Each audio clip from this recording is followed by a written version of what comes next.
Hey guys, Ash here coming at you today in Raid Shadow Legends. Welcome to the video, guys. I'm glad to have you all here. I'm all jazzed up. I just got back from a trunk or treat. Maybe if you have kids, you know what that is. Maybe you don't. But yeah, we went to his school, my kiddo's school, and there was treats in trunks, and it was pretty cool. It was pretty cool. I am also looking for some musical suggestions, so please give them to me, specifically albums. I feel like artists don't release albums as often anymore, right? It's all singles, man. I like experiencing a full album from track one to the end of it, right? That's my style. So Desert Island question, if you're bringing like one musical album that you enjoy, the whole experience, not just one song, let me know, please, in the comments below. Now to the legendary champion that you're all gonna disagree with me on, who I slept on this champion. I probably had like 10 times over the years, I probably mentioned, hey, should I empower Rhonda or should I upgrade Cillian the Lucky, guys? What do you think I should do? Both. And then finally, I stopped asking you, and I actually just did one, okay? You know what they call those people? They call them assholes. People who just ask for advice all the time and they never take it. That's what I do sometimes. It means ass. By the way, the musical thing though, that was not an asshole. I'm really gonna check out some of the recommendations that you guys give me. So yeah, Cillian the Lucky, he's probably best known for empowering Rhonda, right? Empowering Rhonda. Rhonda, good. Cillian, not so good. At least that's what I thought for a long time. But then curveball, I actually like Cillian better than Rhonda. I know that's sacrilege to say because everybody has Rhonda and you innately like the champions you have, but I love Cillian the Lucky. Maybe it's the little Irish in me. Little side story. I'm sorry for spending too much time on side stories today, but get this, right? My dad is always identified as an Irish individual, right? And his whole life he's been like, I'm Irish, you know, his name is Patrick too, right? So he's all in on the Irish identity. We live in the United States, so it's of heritage, right? And then I took a DNA test. I took one of those DNA tests. I got bad news for good old dad. No Irish descent, whatever. A lot of Finnish, a lot of Finland, no Irish. You sure that's your father? So I broke the bad news, and my dad, freaking denial about it. He's like, yeah, the test is wrong. It's wrong. I know what I am. I'm like, all right, you can be Irish, Dad. Anyway, Cillian the Lucky has the Irish motif going on right now. I love the aesthetics of this dude. I love his little cape as well, the little shamrock cape. I'm a big Celtics fan, NBA, so I really love the aesthetic. He feels like he should be Spirit Affinity. I mean, everything else is green here, but he's Magic Affinity. He's an attack-based champion, but he's really good. I'm telling you, in a few areas of the game. Now, well, let me get to his kit really quickly. Two-time hitter on his A1. This A1 is amazing. It's stupendous. It's a two-time hitter. Each hit has a 50% chance, 55 with sniper, of placing the big version of decreased speed for 2 turns. That's very dependable considering it can happen on both hits. And each hit also has a 50 or 55% chance of stealing not 10, not 20, but 30% of the target's current turn meter. I just want to pause and respect the A1 here. We can steal 60, not deplete 60% turn meter, but we can steal 60% turn meter on the A1? That's so good. You know, and obviously if one of the two land, it's a 30% turn meter steal on the A1, dude. This A1 is so good for Fire Knight anywhere. Like really, most bosses in this game are susceptible to decreased speed, excuse me. And a lot are susceptible to turn meter steal. So I just want to start with that A1, man. That is so good. I can't really think of that many A1s that have better control than Trip Up. Okay, that's it. That's why I love the champion. Wait, where do you think you're going? Nah, I'm just joking. It gets better. Inflict Misfortune on the A2. It's a 4-turn cooldown, which is standard for block active skills debuffs in the game. Where this comes into play is actually in Dark Fae. More on that in a moment. Because on the A3, it's Headringer. Attacks one enemy on a 3-turn cooldown, 100% chance of placing a stun for 2 turns and stealing 50% of the target's current turn meter. Resets the cooldown of the skill if the target's killed. Come on, man, that's really good. So now he's stealing 30 or 60% or nothing, depending on your RNG on the A1. And then you're stealing half on a 3-turn cooldown and a 2-turn stun, and it hits hard, and you can reset the skill if you kill him. So basically they're stunned for 2 turns or they're dead and you can do it again. Man, that's a really, and we're gonna see him in the arena in today's video too. And then you add Semi-Charmed Life to the kit as well.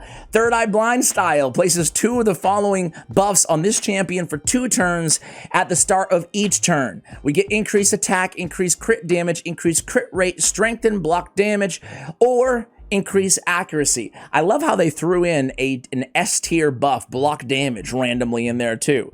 Like, that's really cool. It's the only downside here, it's a really cool passive. They're all the big version. It's awesome. You get 2 of them at the start again of each turn. Of each turn, you get 2, which is really nice. Like, you can't depend on it. I can't build him with low accuracy because I'm depending on the increased accuracy. I can't build him with 70% crit rate because I'm depending on the crit rate, you know? So that's the downside to it, but it's really cool to just randomly have block damage or increase attack for that matter, or increase crit damage strengthen, you know? He's also bringing attack in all battles by 25%. So how did I ignore this kit for so long is my question. Now, where are we using him? Because that's always the question, right? Because you can look at a lot of kits in this game and say to yourself, okay, like that's a really solid kit, right? But the question is where are you using them? So first off in the arena, second off in Doom Tower waves, third in Doom Tower against Dark Fae, and fourth against the Fire Knight. I'm feeling a lot of pressure, and it's building and building and building all the time. Those are the areas that I really love this dude. Of course, you can use him as like a progression champion in a lot of different areas, even beyond that. I'm starting in the arena only to do a quick damage check on him, right? And I got cut in line too. He's a little slow. He's a little...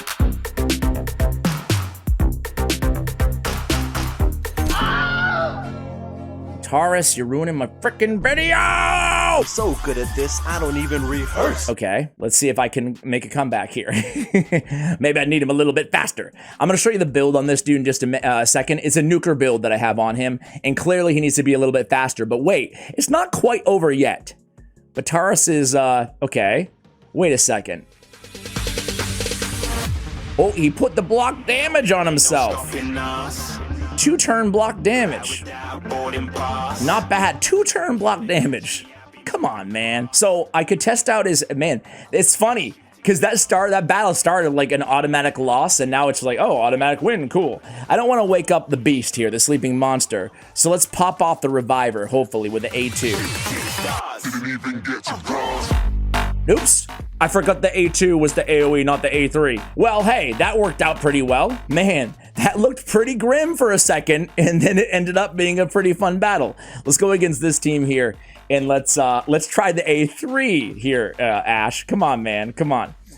He smacks is what I want to try to convey to you guys. He smacks. Okay.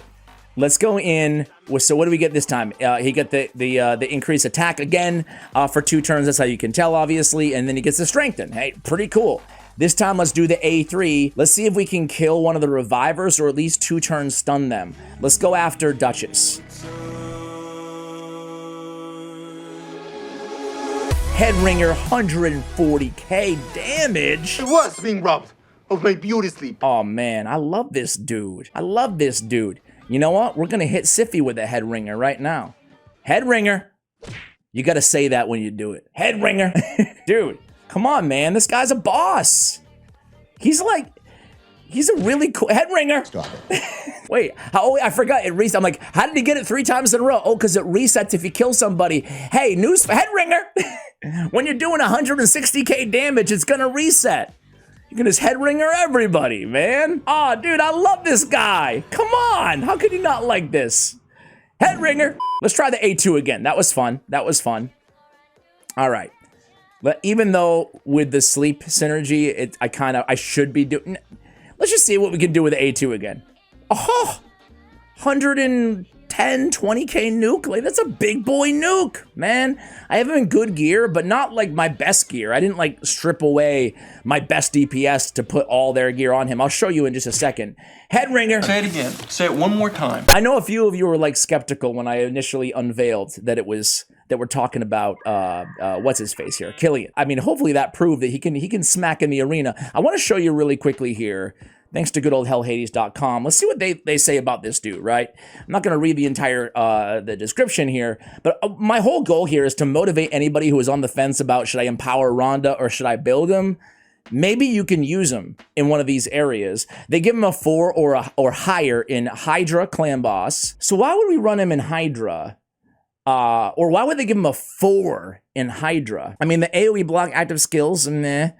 And then just the turn meter steal, I guess. The cool thing is, did you even notice when we were in the arena, guys, that the turn meter steal, I didn't even point it out when it was happening, but all those head ringers brought him way closer to his next head ringer because he's stealing half their turn meter, you know? Hydra 4, Doom Tower 4.5, Fire Knight 4, Dragon 4, Spider 4, Ice Golem 3.5, Dark Fae 5 out of 5. I'm so happy that they gave him a 5 out of 5 because I totally agree.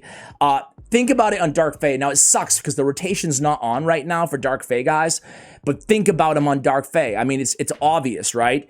First, we have the A2. We come in and we blast all of our mirrored images of our champions, and we lock them out. If we don't kill them, we lock them out.